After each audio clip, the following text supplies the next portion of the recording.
कथी दू तू ना कहला बोल हम राख ले हां हां खाना बनाना कहला हूं आ मिस्त्री भाई सब को बोलिए कहलबो ना कहला 10 रुपया दे हां यार सब पिल्ला के झोक में उल्टी जाला बा ते आजवा काढ़ित ना रहलो तो पिल्ला के झोक में भर जालू और नसवा टूट जाले तो उल्टी सुबह से के दारू पियला जानवा से फुंगू आइबा हम तुमको हम बोला है से खाना बना ओकरा के ना कहत मतलब हमने मतलब कहत हमने अपना में बतलाइत रही कि ओकरा के गाड़ लेवे के बा सुबह से के ना कहला दारू पीबो पैक बना के देला हो के ओकरा के जरूरी रह ओकरा के सुबह के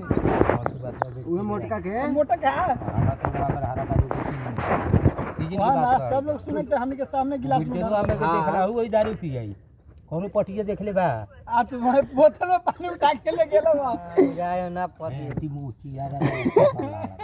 दूसरे के बेवकूफ बनाते रहल हिंदी कथी के चला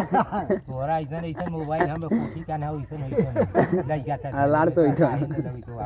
बता दो दोनों ऐसे देखा ना जे तरकलो नु तो भाई चला फेंक दिले हमनी ए बाटे 20000 के दोनों ऐसे खाता तो अब यार 28,000